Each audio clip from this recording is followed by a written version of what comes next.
because I don't drink, smoke, never tried a drug or cigarette in my life, never been drunk, but I eat like a maniac. Like I've never really cared. I love sweets, have a sweet tooth, and it talked about how you could like reprogram and save yourself some time, like get some time back on the clock when you have kids now. Like, oh, let me just try it. And I went vegan for a month. I was the best I ever felt, and I was like, it was really hard. I was like, you know what, let me try it again. Let me try to keep it on to it. And I did it for like another month. And I was like, wow, I feel really good. Yeah. And then I just started, I just missed desserts too much. And I started diving. They're like, oh, you could have this coconut cream. But I was like, that's bullshit. Give me a cannoli. It's breaking bread. Nice to see you. Thanks for being here. Thank you for having me. I baked you some bread. Perfect. Just minutes ago. I love that. It looks piping fresh. It is. Yeah. Look, here's your bag. Oh. I know you're not believing me. I'm not believing you. Touch it. It should be warm. Oh my goodness, it is. Yeah, it's still warm. Oh, so I get a bag, it's to go? Well, you're not going to eat it now. Okay. Yeah.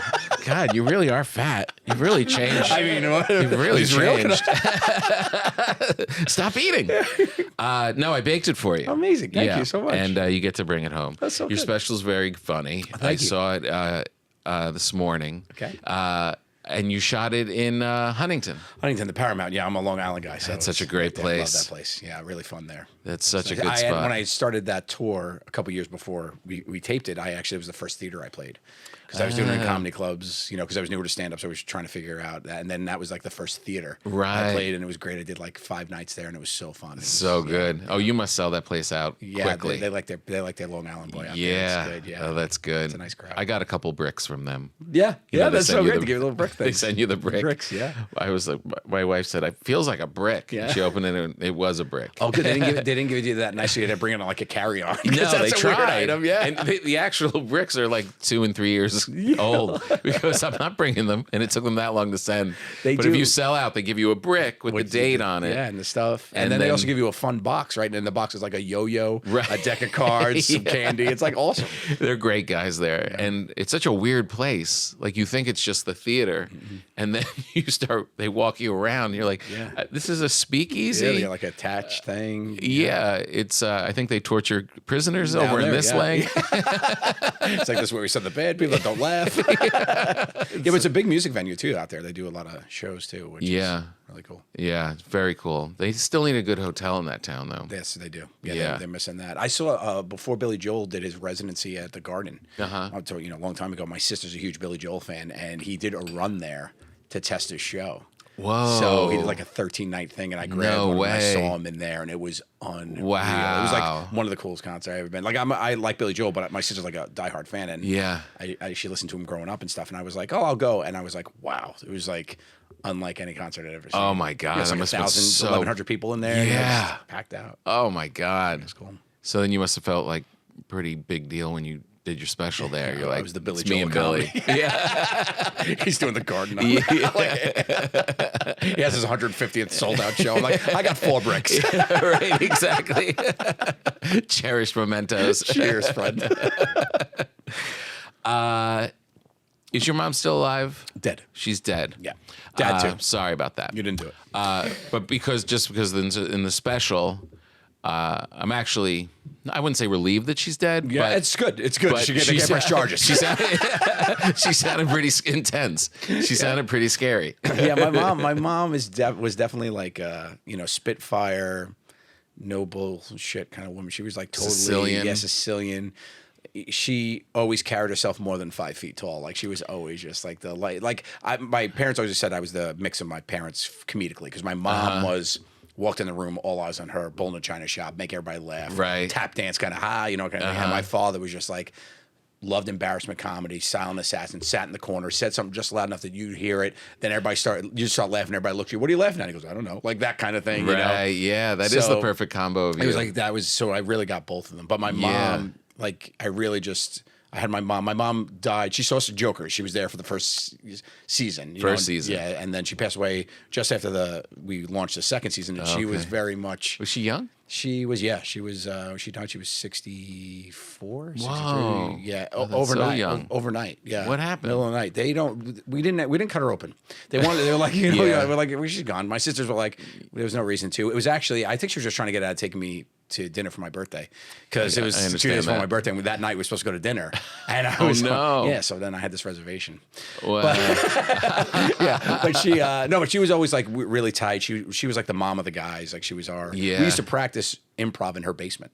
Oh, really? So she used to like make an excuse to be downstairs, like doing laundry to hear something, hear her laughing. That's and so stuff. great. So she was really tight with all of us and stuff, which is cool. But she was like growing up, she was the mom of the neighborhood. There's always extra plate, one of those kind of deals. Yeah. Was she a good cook? So she was phenomenal. Yeah. Yeah. You know, I think everybody thinks their mom's a good cook. Yeah. And it's so funny because after my dad passed away, so my dad passed away when I was 19, and she became a widow at 54, which is real young. You know, that's really so young. she was like at home and like she like lost the cooking ability like that. Like really? she was like, oh, when I'll he cook. went? Like when he went, like she just was like, I don't. She started going out to eat a lot because she was at home, you know. Yeah. And then I had moved back home. My sister was there for a minute too, my older sister, and we were all together. And she was like, "Oh, I'll cook." I'm like, "No, we'll order, Mom." Like, it's all right. And that actually made me learn how to cook. So I started cooking for the family and stuff. So, but she lost it like real quick, and she didn't care anymore.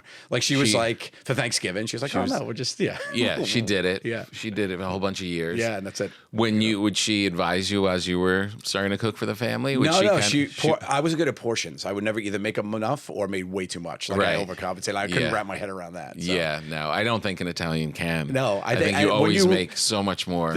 That's nothing worse than an Italian that doesn't cook more. enough food. Forget it. Yeah. I even order that way. Like when my wife and our kids are now away, and it's like we'll Postmates, and we're still like getting for them, my kids and their friends. Yeah. It's 4 appetizers, 6 entrees. That should be good for us, right? We want to taste it all, don't we? Should we get the skewer? Let's get the skewers too. Yeah, I'm totally that way. You know. Do you find that you're the guy when you go out to eat with friends that you order for the table? That's like always the way I've been. Yeah, I'll take care of for the table kind of thing. I love that. Because I want that in my life. Like I don't want to say like, okay, we're ordering sushi tonight. Yeah. And then everybody gives their thing, and then I don't want to say who's got the tempura. I want you to walk in and go, I ordered sushi, it'll be here in 20 minutes. Thank God. Yeah. I don't like any place where I got to make my own salad. Oh, I got to include my ingredients. If I'm picking a topping, I'm out. No, I don't want any of that. This is your job. This is why I'm paying you. Yeah, I'm off tonight. That's like me coming over and say, chew this for me. I'm going to eat it. It's ridiculous. So terrible. Yeah, I don't like it. I like to, just order it up. I feel like the make your own has gotten way out of control. Like it started with, like I remember like Chipotle being one of the first ones that was like, okay, what do you want in your burrito? Yeah. But now like you can make your own whatever the hell you want. I know. And when you got to take it off the board when you can't see, and they're just like, next. And you're like, the door's still closing. I don't know all your of a sudden system. already there's a line behind you. Like you don't know. Yeah, there's so many options. I hate that. And you just, I don't, whatever. And they're like, why did you get sriracha on pasta? I don't know. I just wanted it to be over. I saw both options and I read an order. Yeah, I just wanted it to end. Some of those boards feel like a beautiful mind. They're just floating out there. And you're like, this might be good. Yeah, of course. So you started cooking, and your mom just never came back, even during the holidays. No, during the holidays. Well, she outsourced to my sisters. I have 2 older sisters, so we started going out to there. Once they started having the kids, you know, right? Doing that, so she dodged that bullet for a little bit. Right. I remember once I was living in L.A. So in 2003, I moved out here, chasing the dream to be a filmmaker. I was working at Nordstrom at the Grove, and my sisters both had their in-laws for Thanksgiving, and she didn't want to hang out with them. She's like, "What do you do?" And I said, "Well, I can't come home. I have to work at Nordstrom's on the 20th." She's like, "You know what? I'll meet you. We'll go." And she's like, "Let's go to Vegas." So me and my mother went to Vegas and had a turkey buffet. That's amazing. At Caesars. It was unbelievable. That's and I was amazing. like, wow, times have really changed. We were like at the buffet, which is really funny. Yeah. Totally different. It's unusual for her to let go like that. Yeah, I think she was great, and I think I got this from her to kind of roll with the punches. You know, life throws stuff at you. You just got to get up and keep fighting, kind of thing. And she was like always a smile on her face, no matter what was happening. Like it was unreal. And infectious. You know, and I think that people took that from her, and I try to do that too. Like I think that's kind of like the thing about why I love comedy so much. Yeah, it's just because the world is terrible, and like we need a reason to laugh. So how much of it do you think? Because I always credit that to my grandmother is the kind of description of your mom. Okay. And both of them were just like, through the Depression and wars and all this stuff, and they're just like, it's a great day. What are we doing today? Right. And you're like, is it? Yeah, and you're like, oh, okay. Yeah. This is a quick story. On 9/11, I was flying out of Newark, and I got there and the second plane hit. Like, right in Newark, you can see across at the trade centers, and we saw the whole thing. It was just and I couldn't get back into the city. My wife was in the city. I couldn't get back in, so I went to my grandmother's by the Meadowlands, and it's the whole. On the way up, we saw the buildings come down in the dust and all the horror, and we pulled up to my grandmother's, and she was like, "Tommy," and I was like, "Nana," and she's like, "Oh, I'm so glad you're here." And I went inside and I sat down. I'm watching on her little TV, and she comes in, and I'm watching all of the stuff, and she says, "Okay, I have to go play bridge with my lady friends." I'm like, what? She goes, "Oh, you're sad. Here, have a half of my tuna sandwich. I'm only going to eat half. I'll be back in an hour." And she just left. That's amazing. And it was like, she is not sweating this at Phase all. it She's like, yeah, another one of these. There we go. Another thing I got to deal with in my years. Yeah. Oh, they were just built different. So different. Different. Now, how much do you credit, back to my question, how much do you credit your outlook? Because you're very positive, and you even express it in your special. And how much is hardwired from your family that way, that you can just kind of turn it? And how much was learned from these elders? I think a little bit. I probably like 80-20. I think I came in pretty heavy. Yeah. But I think that last 20, I had to work through and get some stuff. I really think the comedy turned selfish for me, where it was in the beginning like you wanted to be, but then you get addicted to that feeling of being that person for people. Mm-hmm. So I heard early on with Jokers, like, the fan base is crazy. We've got a great, very, very loving fan base, and True TV is played mostly in prisons and hospitals. So the people are having a tough time, So I feel like, and instantly there's a thing where I'm Joe from TV, and now I'm out of the little box and I'm in front of you, and I'm still just Joe. So I wasn't a character, Yeah. So I think that translation of like, oh, he understands. He's been in my house. He understands all this terrible stuff I went through. Like, I get people come to like meet and greets or whatever after I meet people on the street, and they'll just be like, "I have cancer," and they get like that, not even hello, and it's like, "Oh, hey, how are you?" Yeah, like you have that. There's that shorthand with the fandom that's like, they get it. Like they've been through all this stuff, which is weird. I tell a story about how I was here in LA. I had a rental car. I got a flat on the 405, 1 a.m, pouring. I sit there and I'm like, oh, no, all right. So I call up the rental company. They send a tow truck. The guy gets out, tatted up, bald, right? He walks over. The rain just stopped, and I'm standing there. I got a hat on. He comes out and he goes, "Joe?" And I was like, "Maybe." And he's like, "I just got out of prison 3 months ago. I was in for 5 years. Whoa. You got me through it. Can I have a hug?" And I'm just hugging this guy on the side of the 405. Wow. And then he fixed my tire and he was gone. Like, It was just crazy. But I was like, you don't really get that if you're like Tom Selleck, you're like Magnum PI, it's like a different thing. So it's interesting. But then I was like, it started to feel like a badge of honor, kind of, what I mean? To be like, so now my shows, when I do these things, it's like, I want to make this event. I don't like make fun of the crowd. I'm not like political. I'm not any of that. I'm just like, hey, let's get out, forget all the stuff on the outside, laugh together in here. And that has become like a motivator for me, I think, as an entertainer. Isn't it interesting? Like, in the early days of comedy, like when you start, people kind of express in a little ways, what you do for people or that kind of thing. And when you're young, you're just like, yeah, whatever, it's corny. Right. And then after you've been through it and you actually hug these people, you realize, man, no, I should embrace this. Yeah. And also the stuff you go through yourself, right? Like, you have a rough go at it for a while. Like I turned to comedy and, music and stuff, and then you realize these little things. Yeah. And then you see the perspective of like, oh, I turned to this made me feel better. I'm like, oh, and you look at it, you're like, oh, I'm that for somebody. So you get it from both ends. You get it as somebody who's outreaching, who needs help and healing, and then somebody who helps to help people get through some stuff. So it's interesting. It's a really interesting thing that, and I think it's part of like being a father and getting older. Like you start thinking about, you don't think about that stuff at all, but as you get older and you think about these things you've done, it's like, oh, that's pretty cool. And it's good because then you don't have to work in charity. Yeah, that's the worst part. The charitable. You can just forget all of it. They're like, we're going to do a 5K for these people, and you're like, I kind of did a show last night. I do 5Ks of laughter. I keep my charity strictly to dogs. I'm all about dogs. What's up with the dogs? You have so many dogs. Yeah, Gatto, Pups, and Friends. It's my nonprofit. It's Senior Dog Rescue out on Long Island. So Senior Rescue. Dogs, And was that the book when we last spoke? The Dog Father. My love of dogs, desserts, and grown up Italian. That was it. Yeah, it really was like, just for me, it was like check. Yeah, it's good. So since then, I mean, that was just a COVID project I had done. I like photography. I took some pictures of my dogs and told the stories of the rescue. But since then, my wife and I 2 years ago, she basically started the charity, and we started with all these senior dogs, and we just adopted out our 160th dog out on Long Island, which is great. Yeah, 160th dog. Now these are all senior dogs. Yes. What constitutes a senior dog and not a late teen dog? Less teeth, tongue hanging out, probably less eyeballs. Like So the more jacked up they are, they're more a Gatto pup than anything. I think. Yeah. So it's pure profiling. Pure profiling. You're like, you look like shit. You ain't gonna find a home. Come with me. Thanks, man. Like that, It's the Westminster Dog Show right now. Well, it's not at my house.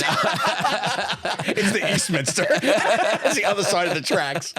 Just oddities and it's like Ripley's. Like believe it or not. These so dogs. Great. Yeah, but I have 12 dogs that are mine that are in your house. Yeah, that are 12. Who else is in this house? I have my wife, my 2 kids. I have a 9-year-old daughter, 7-year-old son, and then my in-laws live with us as well. And your in-laws. Yes. And do any of these other human beings are they all have jacked a up? problem?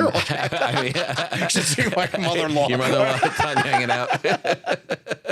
Do any of them say ever maybe 4 less dogs, Joe? The father's had enough. He's had enough. The father's had enough, yeah. He's super sweet. I love him. He's a great guy. He loves his daughter very much, but at points you just hear him go, oh.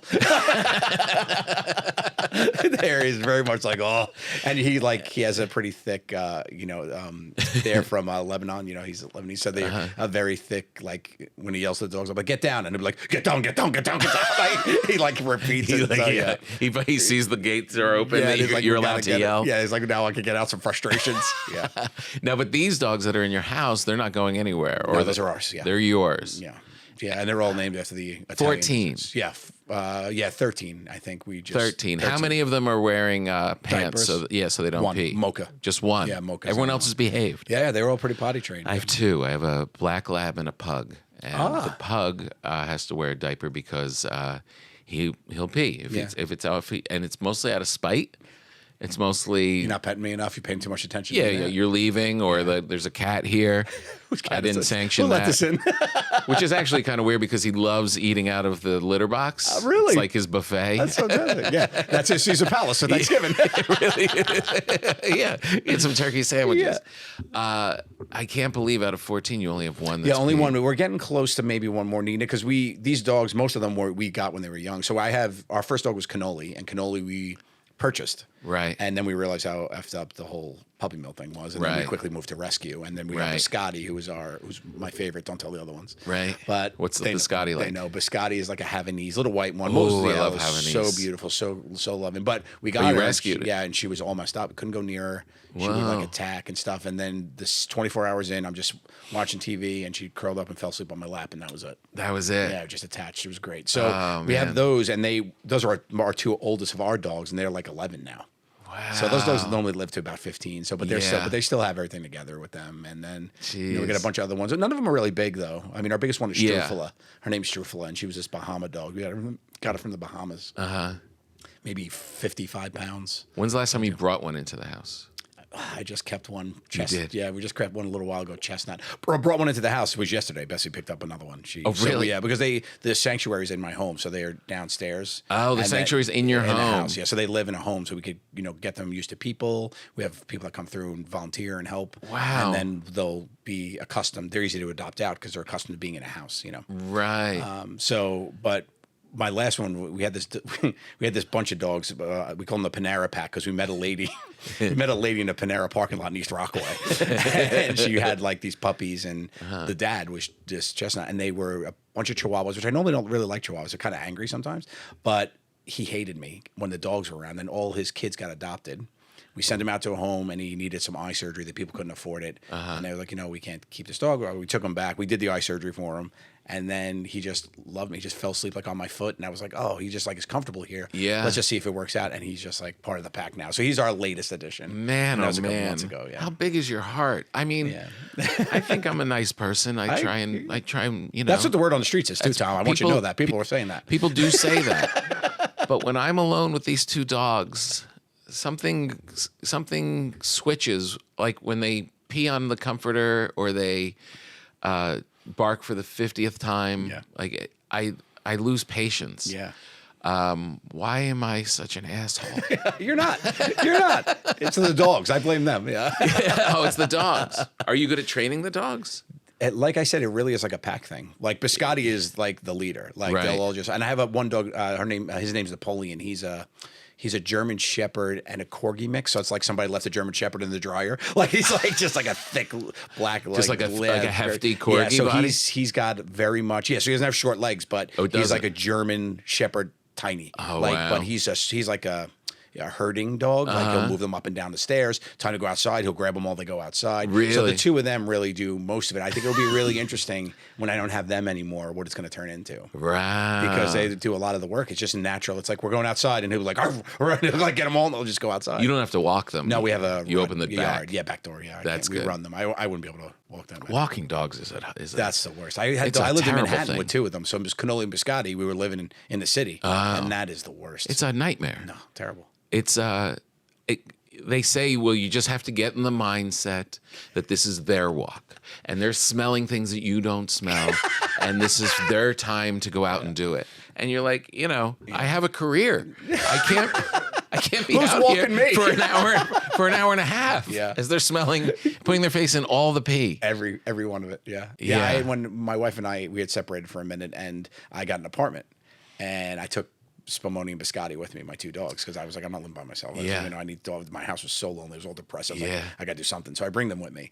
And now I'm on the third floor of this building with an elevator to go down, and they have to like go pee. And Yeah. it's like 5 a.m. And I'm like, they're like barking. I'm like, oh, so we have like, here we go. And I was like, there's nothing more motivated to like try to find a house than living with two dogs in know. January trying to go outside. Yeah. It was like such a different thing. Whenever we think about going back, because we're from New Jersey and we lived in New York forever, and whenever we think about like, should we go back? And then you just look at the dogs and you're like, there's no way. No. I'm taking this giant black lab and putting it in a New York apartment. Yeah. It needs its own apartment. Yeah, someone's gonna kill someone. We do a thing on this program called an uncomfortable moment. Okay. And you share a lot. You open up a lot about a lot of things, and I think that's what I like about you. I think that's what most of your fans like about you. But we also sometimes uncover things that maybe you're trying to keep hidden. And this is, from our research department, this is not photoshopped. It's real. Do you want to explain this picture? It looks This must be from like you in a New York apartment with it's cats. Cats. It's my home. This is my home Nest camera. You guys clearly hacked a nanny cam. This is clearly. So are you telling me the dog thing is just a front? Or All right, I'll come clean. Papa. okay. I hate dogs. You heard it here first. I knew it. He hates dogs. Look at all those cats. That's so funny. That kind of looks like. So on the cover of my book, the Dog Father, right? The cover of Yeah. my book is a photo of me sitting at the table with all the dogs. Yeah. And 3 of the dogs. That's a real picture with 3 of the dogs. 3 Right. of them stayed. Oh, and really? then the rest of them And we the would like rest- Photoshop in. But like Napoleon kept jumping down, so I had literally somebody laying on the floor holding him, and we had to Photoshop their arm out like to get him to stay. Hilarious. Yeah. It's great. Could you imagine? Yeah. What foods are left to name your dog? Do you have like when We you moved into nuts, so we had chestnut. We even for a minute we dipped into like we dipped into the candies. You know, we have one of the newest Taroni? ones. Yeah, we did a Tarone. We started with really strong, and then I didn't realize how many that needed help, and then we just kind of like swiveled out. We got into coffees, you know. Yeah. But for the most part, it's a food for the most part. It's a food. But then during seasonal, like we have a couple people that help us with the rescue, and during like this, they do seasonal names. You know, we had like a pumpkin spice. We had, like that kind of stuff that happens. Because they're not sticking around. Yeah, they're not. Yeah. Yeah. Like, we had a Kit Kat for a minute during Halloween, things like that. So is it a healthy adoption thing that at this point, like people seek you out? And Yeah.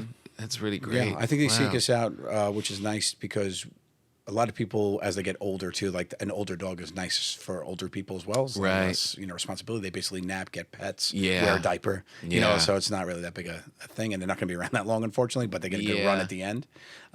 So yeah, it's a nice mix. I'm still trying to get the word out a lot. A lot of it is, people being aware of these dogs, Yeah. which is the main thing. Especially seniors aren't the easiest to adopt out, but Right. it's still I'm very much enjoying it. That's so great. Yeah. And you got to be pretty special people to adopt at the end of their life too, Yes. because there's going to be vet bills and Yeah. a bunch of stuff. Yeah. But they're just nice people. Well, there's some we know too that aren't going to make it. Some of them already, and we call that like a fospice, a foster hospice situation. So we send some out there, and then we'll cover the bills for people too as they happen for the last couple months. We've done that and stuff. So I hope you don't find. I hope this next comment doesn't offend you, but I'm not going to let my wife listen to this podcast. Oh, she listens. Every once in a while, she listens, and she'll be like, "I'm just listening to you flirting." Yeah. I'm like, hey, all right. It's making the guests feel comfortable, but no, people.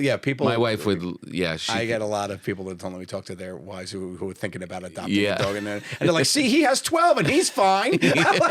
I'm wondering if maybe 2 is too few.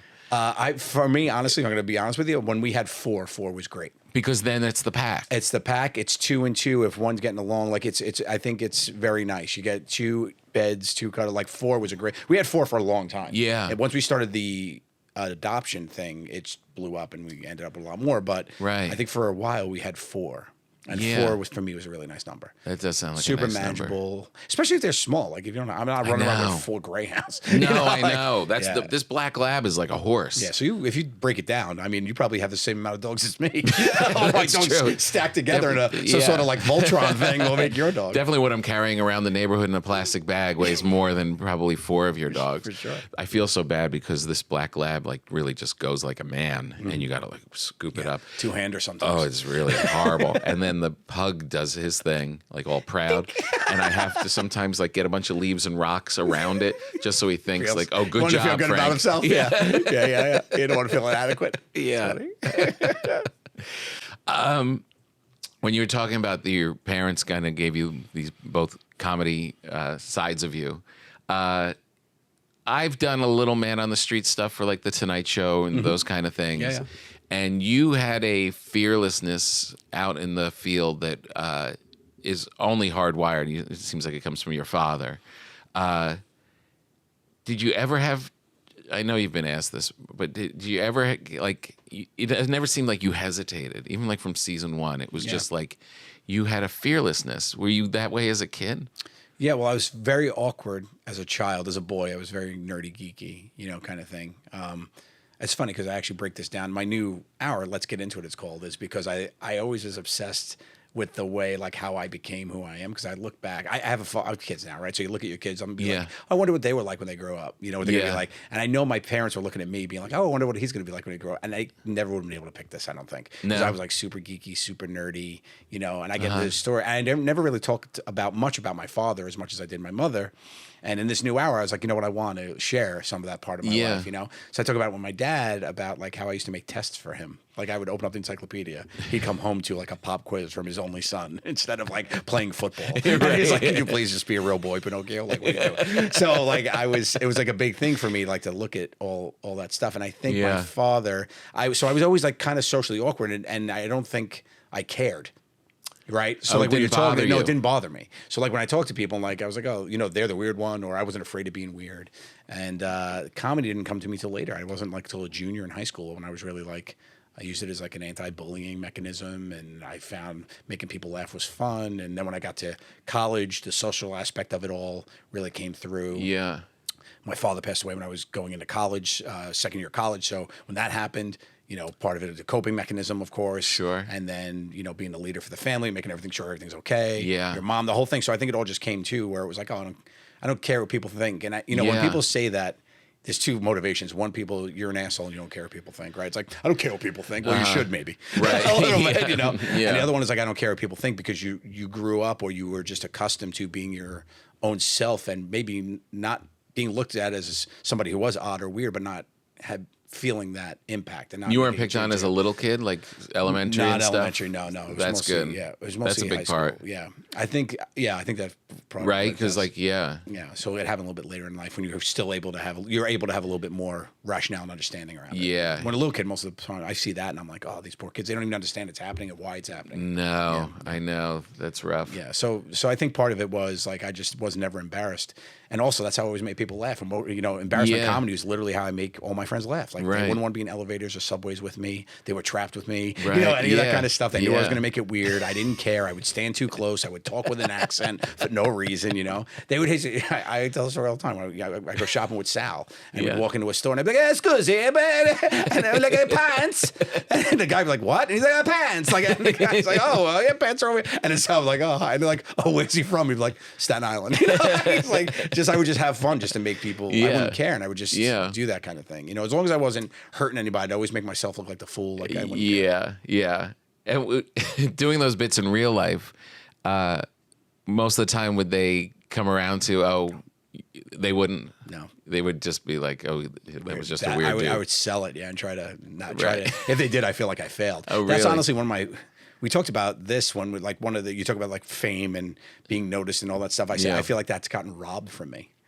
Right. Because then people, when I'm doing something, then people recognize me. It's like, I was like, oh, this is good. This is really, I was enjoying it. My friends already know, but then it's like when you do it now, it's like, oh, Joe, you know, it's like, Yeah. you know. You're going to do really well in your 80s. Yeah, I'm going to crush. Yeah. When people don't recognize you At all, anymore and yeah. you're just like a little guy with a fishing hat, you're going to be, you'll be like, "I'm back." Here I am. I'm back in it. I did it. Give me this dog. Yeah.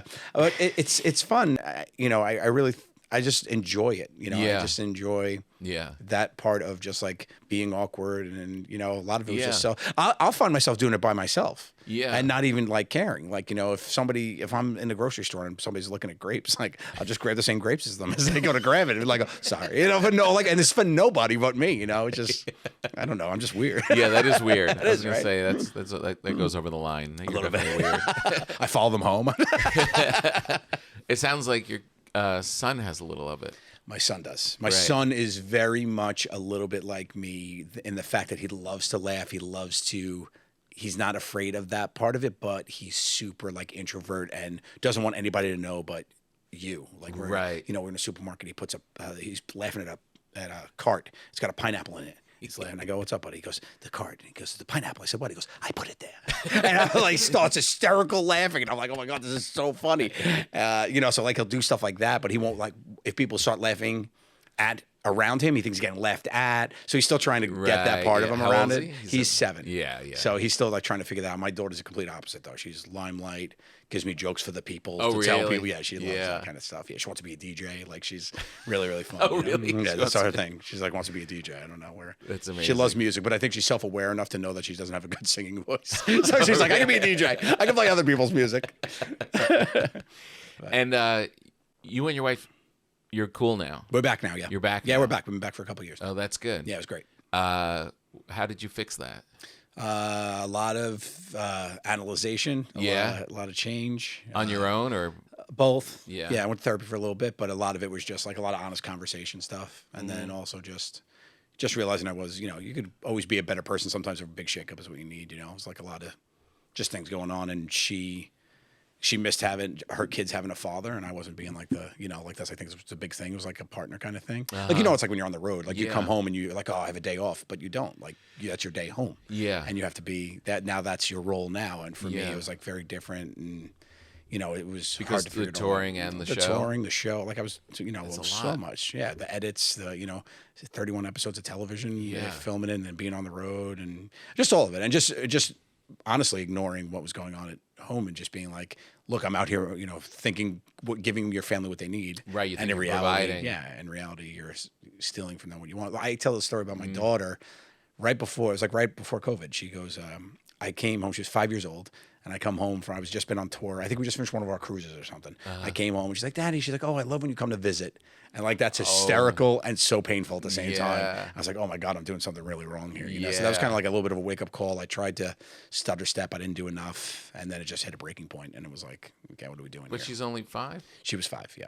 She was 5. Yeah. She's 9 now. She's 9 now. Oh, okay. Yeah. Yeah, it's tricky because there's no other way to get, like, now you're in a sweet spot where you can call your shots and not worry and help the family and do all this stuff and create your own, but not at that time. No. Well, I'm there. It's funny. It. You look at the, you know, be there for the important stuff. What you thought was like to be at her recital or to be like that stuff, but it's not. It's like to drive them to school in the morning, to do their homework with them. to be there for family dinner. Like all that stuff is like, oh wow. And then you're like, I'm so glad it was early enough along that I just missed that much. Yeah. You're like, it's such a, you could really just beat yourself up so much about it because you're like, I missed this much. What was an idiot? But like also, that's all you missed, so it's kind of, it's kind of hard. But that part of it is like my favorite part now. Like my daughter tells me about, a crush she has, or my son is like, tells me about his day, or I give him a pep talk and I help him with his homework. And like, it's just different, it's just different. You don't have those opportunities when you're. No, it's, the kids, I kind of felt like, my kids are now just leaving. They're like in school and. I thought you had a falling out. Yeah, they just had enough. We're separated. They got their own apartment. Yeah, their grandmother's paying for it. But the big thing too is it seemed like it navigated fine. Yeah. Like, and they did take an example of you're working hard, and that you don't screw around, and like that part of it I think was a valuable lesson. It really is about keeping mom happy.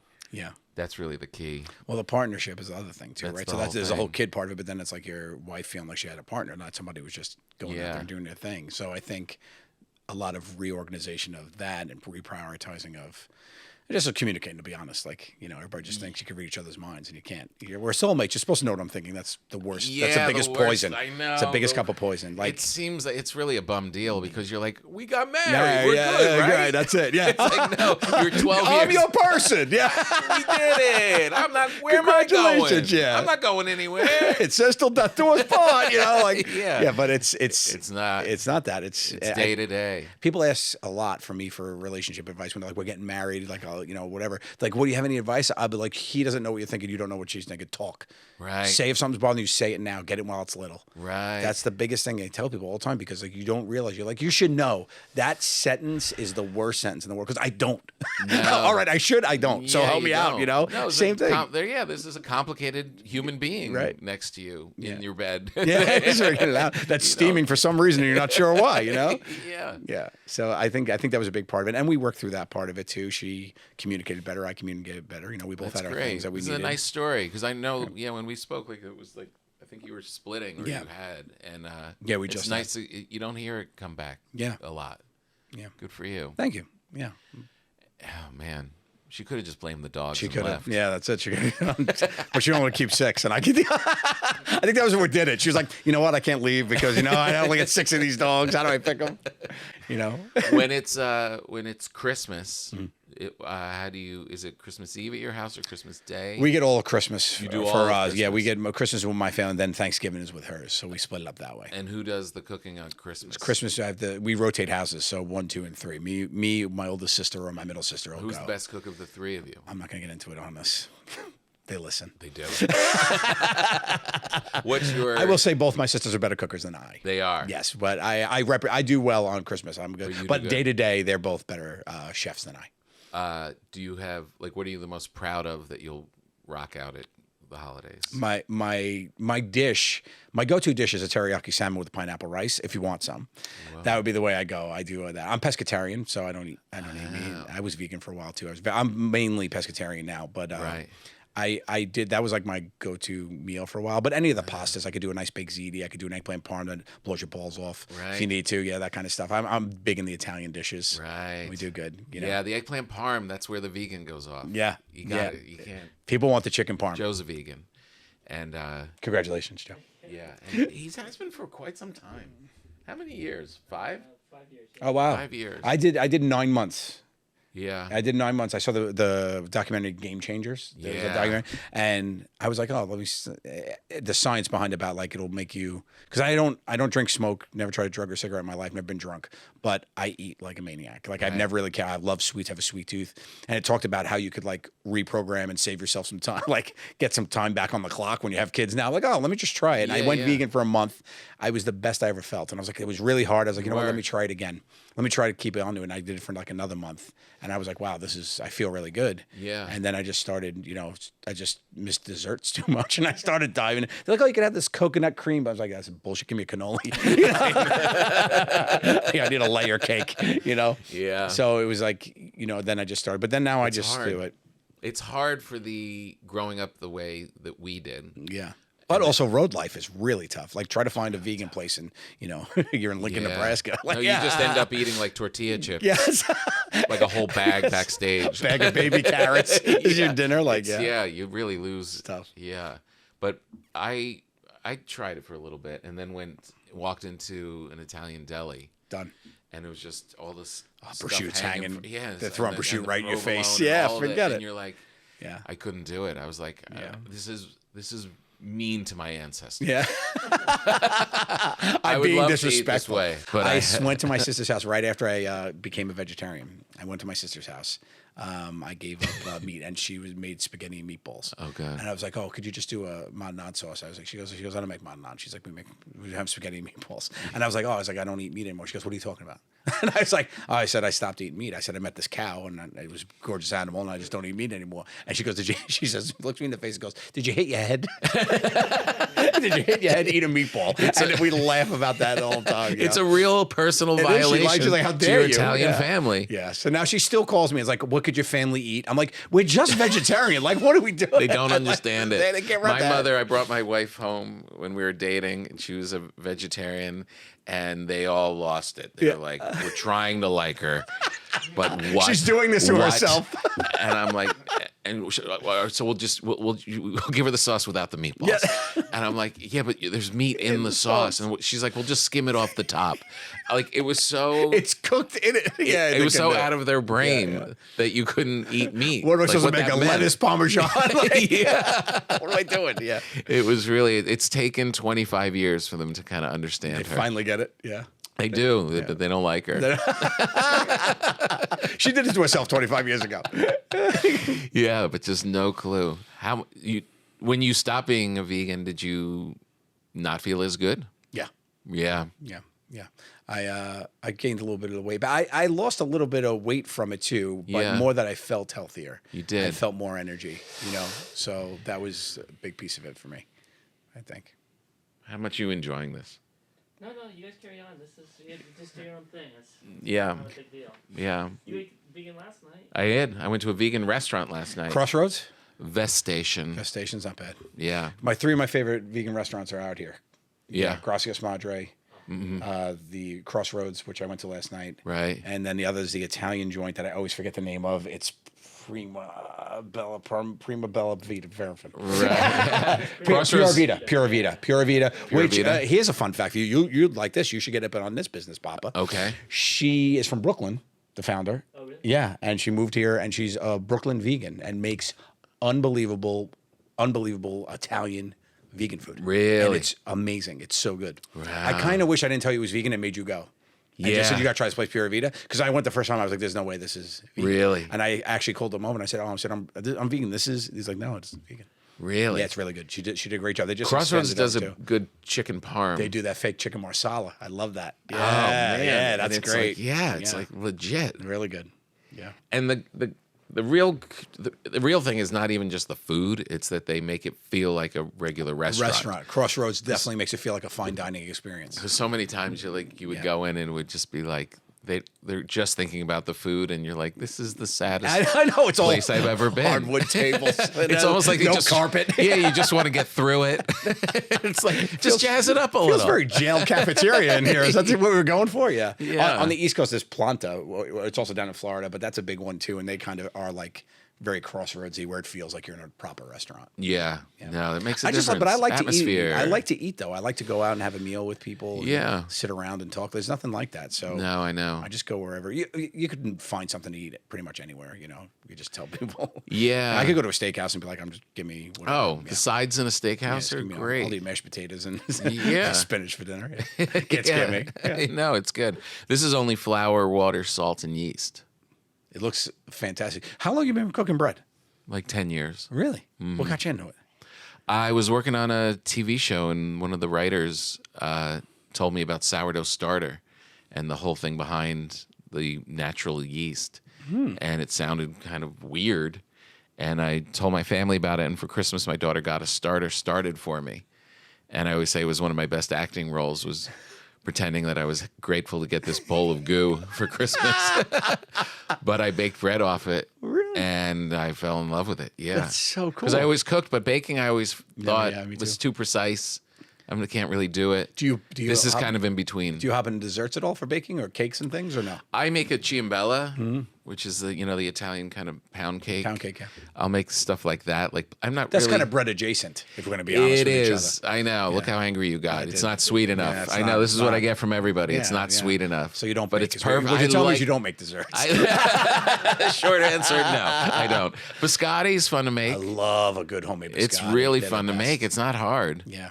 Yeah, Do you make Tadal cookies? No. Tadals? Mm-mm. Oh, I had Aunt Irene Tadal. She was the best. She made the best cookies. Oh, really? Yeah, I love a good coffee Dunkin' cookie. I love that. Yeah. Not overly sweet. What's your favorite dessert of all desserts? I mean, that's kind of insane to ask me because I don't know how much time you have. But if I'm going down a cake route, it's a strawberry shortcake. If I'm going through a dessert, it's probably either a cannoli or a lobster claw. Right. But you really can't make a great artisanal, like just nice, perfectly moist cupcake. For me, Yeah. is with a good amount of frosting. Doesn't hurt anybody. No. That's great. The only things I don't enjoy really are ice cream. I'm not a big ice cream guy. Yeah, me neither. Yeah, I don't like it. But you know what? The other night, Super Bowl, I had a Haagen-Dazs mini. It was like a little pop, but Just it's the like, right amount. Yeah, it was yeah. perfect. Did it have the brittle on the outside? Yeah, I little love crunchies. those. Yeah, the crunchies. Got to have Yeah. the little crunch bar. And then you suck on the wooden spoon and for you just had an enough. hour and a half. You do it like that. You feel like it's like a toothpick, and you're like a mason worker. Yeah, I did. I do those. I rock those out. Yeah. Mini drumsticks I'll do because there's not a lot of commitment. No. Yeah, you don't get the ice cream headaches. Which Yeah, is it's just anything that nice. could hurt me from eating it. I don't. Yeah, and you're done before your wife comes back in the room. Like, what are we talking about? Sure. You're touring pretty heavy. Yes. You're always touring. Yeah, I'm touring. Just started the Let's Get Into It tour in September, which is great. And just I'll be going through June, and I'm just about, I think, to announce the next half of the year. So it'll be fun. Nice. Oh, that's good. Yeah, I love it, man. Getting out, and we've been having a good time. It's fun. It's so good. Who do you bring out? Do you have people? Mark Jaguardian is my opener. Right. Jimmy. He's I've known him for 10 years. Nice. He's a great guy. Sometimes Steve Byrne will join me.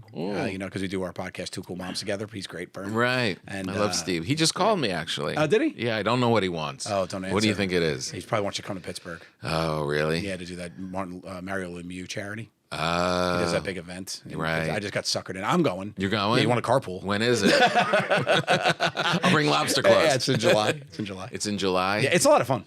This is my third year. Last year, I surprised him by, without him knowing, I flew in William Hung. Yeah. So on the road, he'll go with me, and we just listen to William Hung's. I don't know if you know, he had 4 albums. He did? Yeah, this is American Idol phenom William Hung. You should Google him if you don't know him. He had 4 albums, and Wow. he's only known for She Bangs, but he has a Christmas album, so he would just do all this stuff. So Wow. he did the Circle of Life rendition.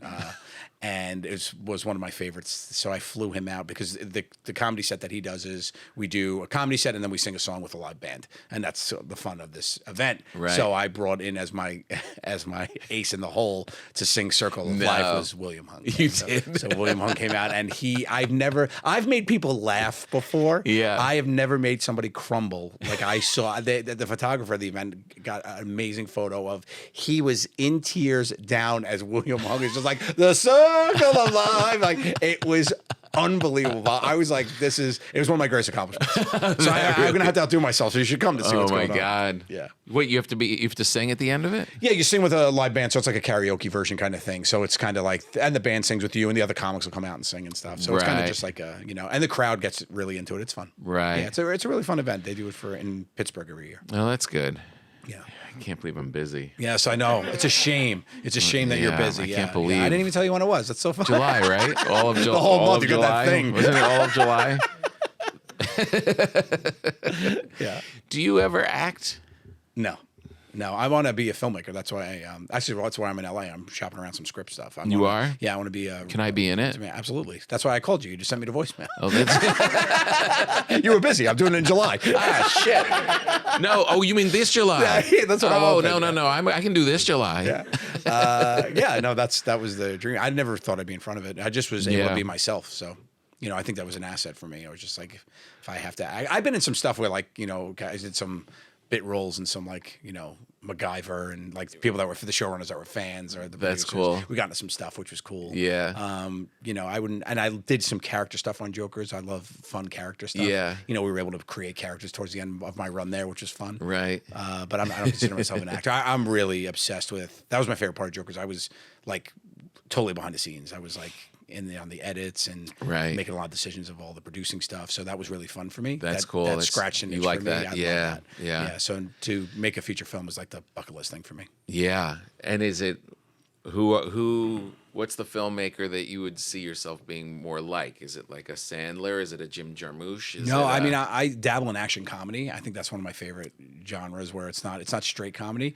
I do like horror comedy, like a lot of stuff like that. I do. Yeah. As far as a straight up comedy, I mean, I probably don't know if I would be able to do something just straight like that. I think I would need some sort of take on it. Yeah. Because it always gets funny when you write the dialogue. I think like a filmmaker. I think like, oh, this would be a great movie. Right. And then when I get to writing it and I'm writing the dialogue, like when you're funny, like you're like, oh, it'd be funny if he said this and he said that. Yeah. So a lot of the humor comes as a second part of the ingredient when you're cooking.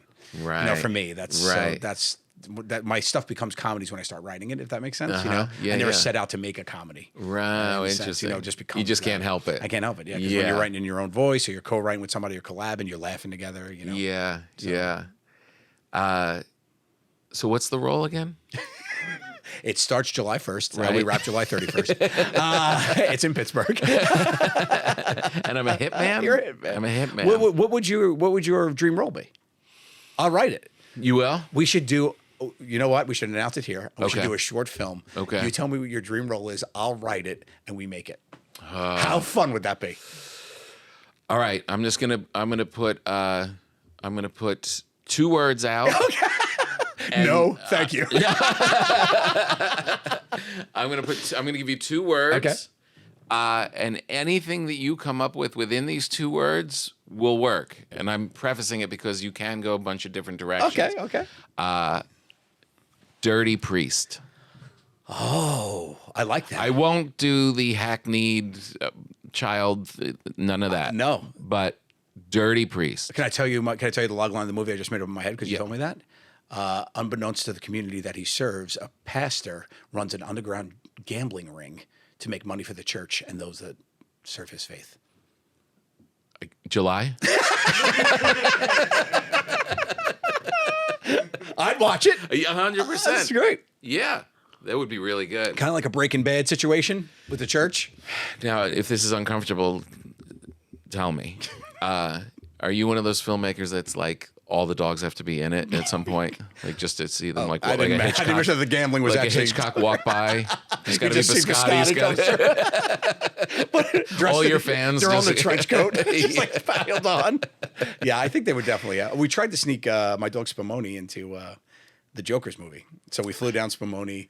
There's a scene in the movie where we're pulling out of a parking lot. We're pulling out to start our road trip. And Q is driving, and he's like, let's go. And he doesn't pay attention. An old lady crosses walking her dog, and he doesn't see her, and he almost hits her. And it got cut for time. So Spumoni didn't make the film. But I did already do that. Yeah.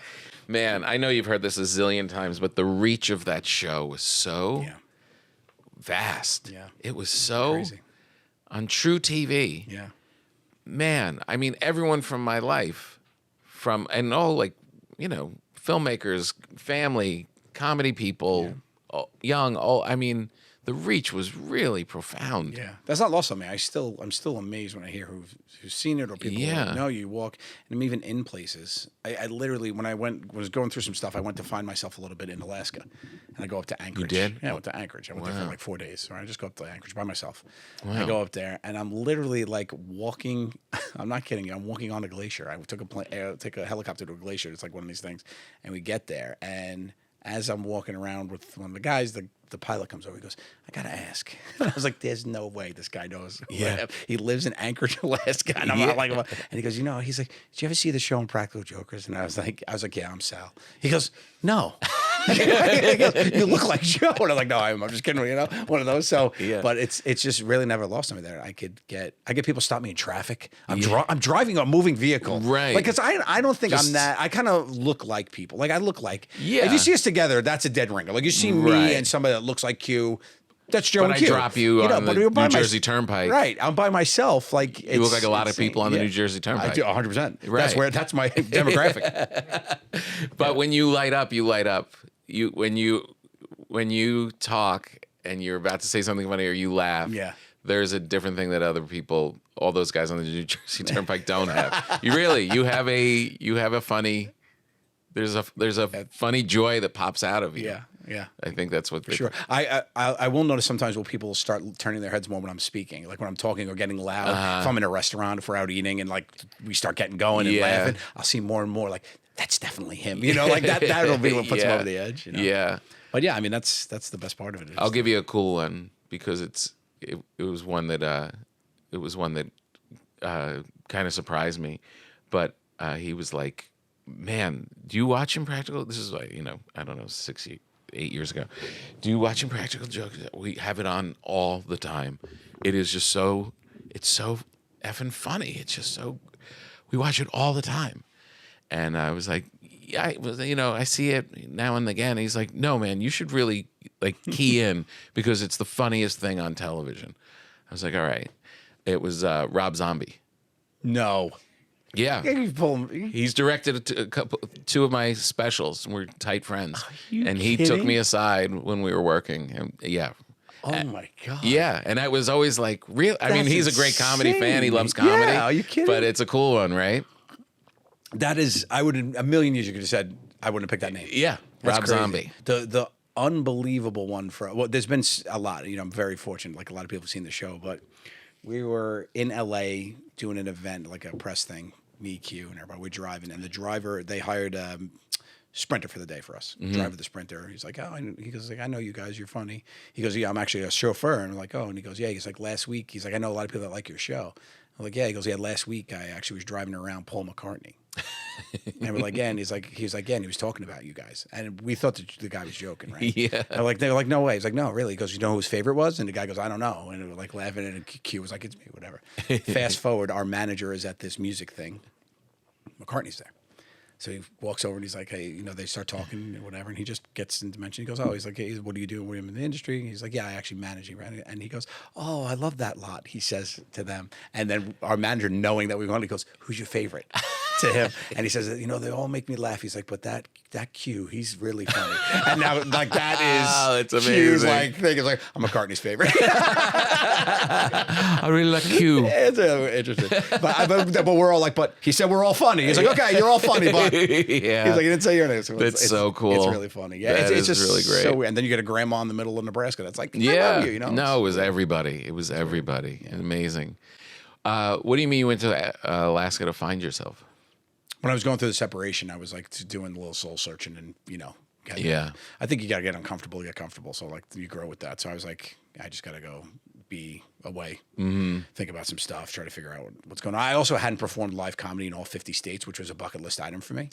So Alaska was one of the ones. That wasn't the last one, but Alaska was one of the ones I hadn't done yet. So that's funny. That is my last one. That is your last one? Yeah. I know a comedy club up there if you want. Yeah. It was fun. Yeah. So I went and did a couple shows up there, but that was secondary to, just wanting to go up there and clear my head. And did it help at that time, like traveling like that? Was it good for you? Yeah. I think so. I think I attribute a couple things to it. I think the therapy helped for sure, just being able to talk out loud to somebody who had no idea who I was, which was nice. And then also the hard, honest conversations with the family, which was good. Yeah. And then being by yourself to figure out what those conversations are. Like all the conversations happened after that, Right. And then just all the... Lined it up. It all lined up just by serendipitous things. Like I was with my wife. We were doing a dog event. They were doing a photo shoot. They needed some old dogs. So they asked us to bring some of our old dogs from our rescue to do for this magazine. And me and my wife were at, in Animal Haven's the name of the company in New York. So we go to this event. And they were like, okay, come back at 4. It was like 9 in the morning. I was like, well, we're not going to drive back out to Long Island. We'll just grab a hotel room. I could do some work. And she took a nap. And I'm working, and I had put a bid in for a house because I couldn't live in the apartment anymore. And I didn't get it. And I was like, oh, and I just found out. So I started looking at houses, and she walks in, and she goes, what are you doing? I said, oh, I didn't get the bid on the last house. I said, I didn't get the house, so I'm looking for another house. And she just like went, oh, and she goes, do you want to get back together? And I went, yeah. And she goes, okay, me too. And like that was it. And I was like, well, and we both weren't expecting it, don't even know why we said it to each other. Wow. And then we just sat in that hotel room and like talked and cried for like 6 hours until we had to pick up the dogs. Amazing. And I said, well, look, I'm not going to move back in. That happened like in May, I think it was. I said, I'm not moving back in. I said, we want to make sure this is real and make sure it's not just us being like frustrated, blah, blah, blah. Yeah. And we started like slowly talking and hanging out again. And amazing. And then eventually that was it. So, oh, that's so great. Yeah. So how long were you together before you split? We were together for 9 years. Oh, We yeah. were apart for just under 2. Just 2. Yeah. Yeah, that's so good. Yeah. I mean, it's a beautiful story and it's inspiring, but the thing that I really take away is how much of a pain in the ass it would be for you both to have to to dating again at this point. Oh, disgusting. Oh my God. Look at me. Meet other people. What am I going to do? Go to take people out. Yeah. The worst. Yeah. It's like, I think that was her motivation. I think she went on a couple bad dates. It was like, It was like, oh look, my I God. tried it. It didn't stick. These guys, they can't see when they're driving. They've got prostate issues. Oh, I can't do it. A Help whole me nother out. family with all their problems. I know. I got to inherit all these things. Yeah. Brady Bunch situation. No, 9 years. Dude, let's make this work. Yeah. I was trying to write about that the other night. I was like, I would be like the worst, like just first date guy. I'd be You like, just spill everything out. Yeah. can we just meet there? You know, by the time I come and get you and then drive back, like you turn into your father, right? Yeah. You're like, I just can't. It makes more sense. It's more sensible. It makes more sense. And if we could go at 8, but if we go at 5, you know, there's not going to be a big crowd. The Won't be drinks as loud. are cheaper. Talk. We can hear each other Yes, talk. happy hour. I love it. Yeah. They don't call it sad hour. It would be a nightmare. Yeah, for sure. Oh, that's really great, though. Good for you. That really is very cool. Thank you, yeah. It's nice to hear a good story. 'Cause everyone on this crew is a mess. Just an absolute I have mess. 25, 25th anniversary next month. Amazing. That's Yeah. great. You doing anything or no? Yeah, we're going to go to Hawaii. Oh, that's fun. Yeah. Great. And Together or? You gonna meet her there? oh no, not my wife. No, I'm going with the boys. Oh, yeah, we're gonna do it's our 25th gonna golf. anniversary. I mean, if you said to her, "Look, hon, it's 25 years. I'm gonna give you a weekend." Right. She might be you like, do what you're "Thanks, going to do. yeah." I'm going to do what I'm going to do. Yeah, yeah. We'll be fine. Do you ever do that boys trippy kind of stuff? Do you ever do that? Like Never. She go with Comedy girls? killed that. Comedy killed that. Yeah. She'll go see her sister, or not that often. Yeah. Not really. Yeah. But like the idea of being a comic and then being like, oh, and go away. and you go through your calendar together, you know, and you're like, okay, and then June 18th to the 23rd, I'm going with the guys down in Fort Lauderdale. Wait, the what? Excuse me. Yeah, I'm playing the guys' comedy club in Fort Lauderdale. There's no way. Yeah, sure. There's no way. My wife started this thing, which was actually pretty cool because I think she likes it too. It's like she started going away for her birthday in April as a girls trip. Like they go for like the weekends or something. that's or whatever. fun. And she like really liked that because also I always took it off my calendar for like going away. And I'm like, look, I'll take the kids. Like, Right, right. And it always lines up with the week after that is their spring break. So she'll go do that, and then we'll like celebrate her birthday and spring break with the kids together. So Right. that's nice. But that became like a little ritual, which was one of the things I was like, you need to not feel like a mom all the time. Like, you need Yeah, to that's great. get out there and do that. That's So. really good. But our kids are younger too, so it's Yeah, I but think she more has a lot more fun when she's with her friends Yeah. than with me. most do. Yeah. Not, There's a not freedom. You. I mean, most. I'm having a blast. No, yeah, this is great. Thank you. I made you bread. No, but we were talking about that the other night. She was saying you'll never understand the joy that women have when they're just with other women. And she was a comic too, and she said when it was just women in the audience, when it was for whatever night, they would laugh with such freedom because there weren't dudes around. Yes. They could just be themselves, and the laughs are so much stronger, and there's it really comes out of the freedom of not having guys around. Genuine joy. Yeah. Yeah, and so maybe I can get her to move out. If that's what comes out of this, I got back together. My wife. I ended your 25-year relationship. Could you imagine the comments? Oh, jeez. Tom's got 10 dogs and no wife. What happened? Joe's a cat guy. I don't know what's happening. The world's upside down. Oh man. Well, thank you so much for this. I can't wait to. I'll tell my agent I'll wait until we're done, but I'll tell my agent July is when we're going to shoot. July's we're going to shoot. Yeah. Dirty Priest. On location in Pittsburgh. It would be good. I think I play a really good priest. I'm serious. I'm going to write a 5-page script. I'm going to put myself to it. I'll send it over to you and see if you'll do a short. And I think it would be really fun. It would be really fun. Yeah. You know, it'd be fun. I'm just spitballing. Go. I'm not, but I love your idea of him running the thing. And this is, if we turn it into a feature, you keep finding different things that he does. Like they expose him for the gambling. They're like, "Oh, Father, you really can't do that." And, oh, okay. And then you realize he's also dirty in another way. Like he's resourceful. Yeah, I love that. He gets busted, but he makes a left and right. Yeah, right. But he's squirrely. I like it. Yeah, I like it. He just can't help it. Yeah. There could be layers to this character. I'm on board. All right, good. And he's married. He has a family in Oklahoma. Nobody knows. That's it. Yeah. Oh man. Well, this was so great. What is the name of the dog? It's Gatto Pups and Friends. Gatto GattoPupsandFriends.com, or on Instagram, it's at Gatto Pups and Friends. And cool. That's where you can see the puppies and whatnot. And all we ask is you know, if you can help by sharing pictures of the dogs and whatnot. And then my tour stuff is all on my website, JoeGattoOfficial.com. Awesome. Make sure you put official in there. I don't know the other guy. I don't know the non-official Joe Gatto. That guy's a mess. Yeah, and then, you know, I'm on tour. You ever get mermaid pugs? Mermaid pugs I have never got, no. I didn't realize that pugs have the German Shepherd thing with some of them, their hips, the back legs thing, so they become mermaid pugs. Really? Yeah. Oh, wow. I know we haven't gotten one yet. Really? But, you know, I'm sure I've found a lot. Yeah. I didn't think we were going to get. We had gotten this one dog that was a huge, I thought it was a husky, but it ended up being a Malamute or whatever it is, a big long-haired dog. It's like, it looked like a lion. Whoa. And I didn't know Bessie had got them. And I went in the backyard to where our dog run was, and she had gotten them when I was out of town. And I shut the door, and I look up, and it sees me, and it goes, and I go, "Oh, big fella." Oh, really? And I just stood there, and he just came over, and he was like, and he was